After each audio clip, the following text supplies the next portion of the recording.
Well, what's going on, guys? It's your boy Going for Wins back at it again with another Manchester City career mode. In this episode, as you can see, we're going to be facing Celtic away from home in the first round, or in the first game of the Champions League, rather. On paper, I don't see Celtic really being a threat to us at all. I mean, our whole group, I don't really see anybody being a threat, obviously, other than Barcelona. So either we should easily be able to win the group, either win the group or at least finish in second. I don't see us dropping down to the Europa League, and I definitely don't see us crashing out of the Champions League. So, in this match, I do completely change the team around.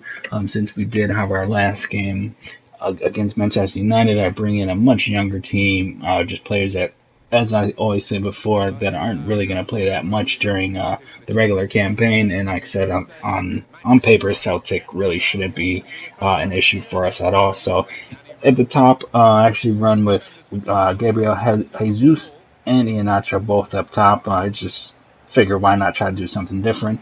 And straight away we try to get attack on, and nothing happens for us. So it's unfortunate that we weren't able to get the goal there. But as I said, even still, even with that, Celtic really shouldn't be a threat to us whatsoever. So Gabriel Jesus with a shot, he misses it too. It's a little unfortunate, and I don't know why we weren't able to get two goals back to back right then and there. So, and for the most part, this entire game really belonged to us. And it's unfortunate, as you can see, Ian Nacho looks like he's injured, and already, our first card of the season goes to Ross Barkley, our first debutant, making his debut against Celtic, and it's unfortunate that we also lose Iheanacho in the process. So this ref, man, I don't know what he was doing. I didn't really see a foul that was worthy of a yellow card, but whatever. There's nothing we can really do, and it's really unfortunate that we see Iheanacho go down. So I changed the formation again. I just do a 4-3-3 attack, and looks like I have Gabriel just running the table by himself. So let's see how he does, and we should be all right though. So straight away, Gabriel, look at this, another foul right away. Couldn't even really do anything. And this referee, I don't know what he was on today. He must have had a bad day. But as you can see, he awards also Celtic with their first yellow card too. So it's like, wow, this guy just, I don't know what was wrong with him today.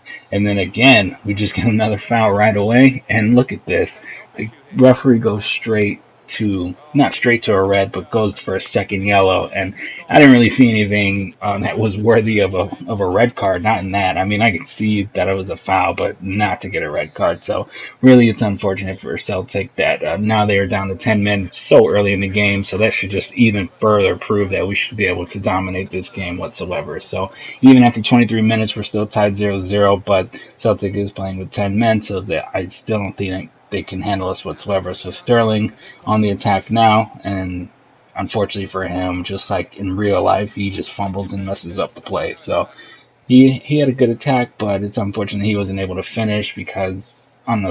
Sometimes I think Sterling is just a little clumsy when it comes to passing, shooting, or just when to take a shot. So it's all right. But as you see again, just another foul, and it's the old Colo Torre used to be on our team, and once again this ref is just pulling out cards. He's I don't know what was the ref's deal today, but with a free kick on the one with a shot and it goes wide right. Unfortunately for us, we weren't able to do anything with that either, but whatever. So like I said, man, I don't know what was wrong with this ref today. He was just giving everybody cards, and it really sucks when teams play with 10 men because it really just takes everything out. And I don't know what I was trying to do there with Gabriel. I don't know if I was trying to shoot or if I was trying to through ball, but unfortunately for us, nothing happens, and we give the ball away on just a clumsy turnover. So again, we're on the attack once again, and another foul at the top of halftime. And as soon as we're going into halftime, as you see, the ref with another yellow card, man. This is crazy. He's given us a yellow card. He's given them 3 yellow cards and a red card. So I don't know what's wrong with this ref today, but whatever. Luckily for us, our players decided to stay disciplined, and really no other cards were given out to us. So I'm really happy. So we're gonna head into halftime 0-0. It's unfortunate we still weren't able to capitalize on the 10-man situation, but it's all right. So we jumped right into the second half. I didn't really make any changes or whatever. I felt the team that we did have should be just fine. Sterling with the attack almost gets it, but unfortunately he wasn't able to get the ball either.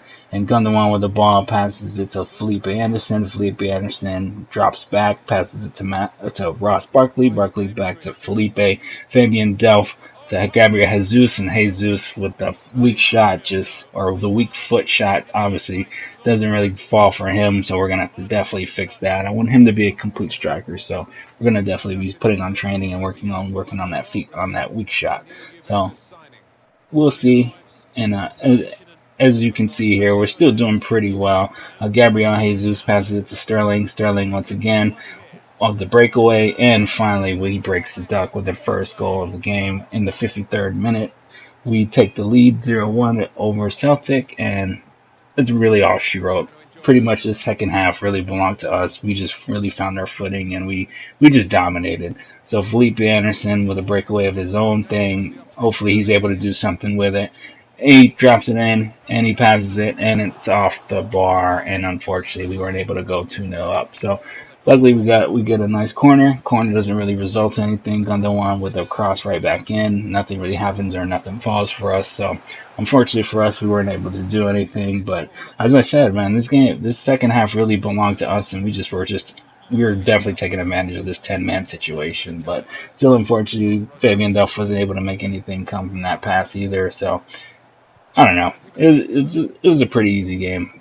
But my thing with this whole Champions League thing, or having a generic Champions League, call it the Champions Cup, I think that Pro Evolution and FIFA should just sit down, come to an agreement. Well, not sit down with each other, but to just come off the license so that Pro Evolution can have a fair game, and then Pro Evolution should come off of their license so that FIFA can have the Champions League and the Europa League.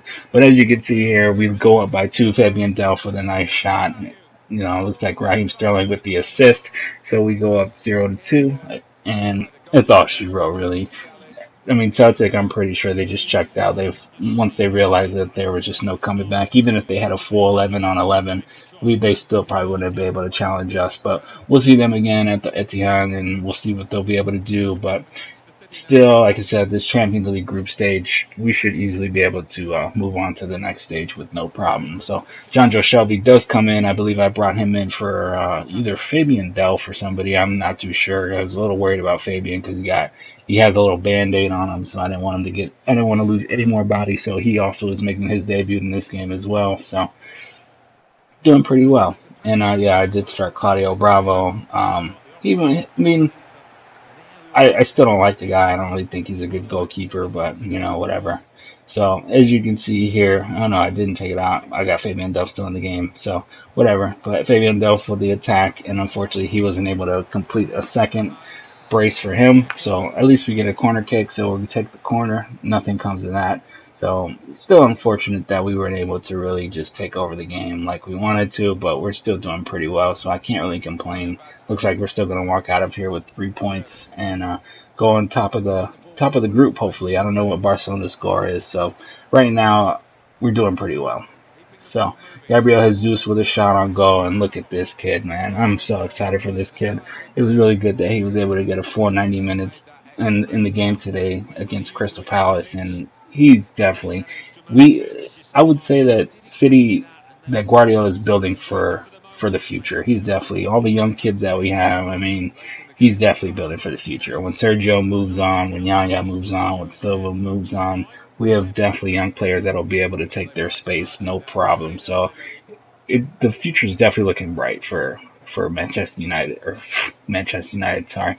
Future's looking bright for Manchester City, most definitely. I can definitely see us being able to compete for a while, especially when these guys get to of age and they're really in their prime. So Celtic, with their first shot on goal, wasn't able to go for them. Luckily for us, Claudio Bravo actually saved it, because 9 times out of 10 he'd probably fumble the ball. So we're on the attack again with a nice counterattack. Felipe Anderson on the wing runs to the keeper. passes it, and Gabriel Jesus with another shot on goal with another attack, so he gets a brace today. So as all she wrote, really, in the 89th minute, we're up 0-4. There's no way that Celtic is going to catch us now. It's unfortunate for them that they had to play with 10 men pretty much the entire game, but we're going to definitely take that to our advantage. And definitely looking good for us, as you can see here, that we are just dominating right now. So I believe we dominated on possession, we dominated in goals, and luckily the referee decided to not pull out any more cards because I think he ran out of cards. So luckily for us, he wasn't able. So once again, we're going to be going on another counter attack. Fernandinho to Sterling. Sterling with the pace, just man, beautiful, and with a nice goal. Gabriel Jesus finally finishes the game with a hat trick, first hat trick of his career with Manchester City, and definitely, this kid is definitely, it's just really going to be hard to try to work him, Sergio, and Iheanacho all in the same time. I don't know how I'm going to have a nice rotation. But we'll definitely make it work. All three of them will definitely see game time. And we're definitely going to finish this real quick. Gabriel Jesus with the nice match ball, and easily, I had no doubts us losing to Celtic at all. So as it finishes 5-0 against Celtic, and we're walking out pretty with our head high. So got a nice win against United in the last episode, got a nice win against Celtic in this episode, and it looks like Barcelona also won their game 2-0, puts them in second place and us in first place. So I'm definitely going to be taking that, and I think our next game is against Gladbach. So we're going to look at the table here real quick. I'm going to look at the Champions League table as well. I did in the beginning of the season, I did also make the table as accurate as possible, or as accurate as FIFA would allow, because I know there's some teams in here that don't participate in the Champions League, but unfortunately FIFA does not let you edit the way that you want it. So like I said, we're just going to take a peek at the group at the group stages after one game. Just going to look at every single group. And as you can see, we lead right now with on goal difference. So I'll take that because we're definitely going to need it, especially when we play against Barcelona. So not too worried about it. And it looks like all the teams are doing pretty well. I mean, the teams that are in first and second should be the teams that are in first and second in real life anyway. So yeah, I mean, like I said, I'm really looking forward to the series. We're heading off on the right foot, and it looks like so far we're doing pretty well. I don't think we're really doing anything else. We got our next home game against Bournemouth, so we definitely want to get 3 points there and just continue to move on. But that's going to end this video here. Like I said, our next game is against Bournemouth. We're definitely going to be putting out a strong team because we want to continue to finish high in the league. So as always, like, subscribe, comment down below. Let me know how I'm doing and see if you guys support the channel. Thank you guys, and I'll talk to you guys later.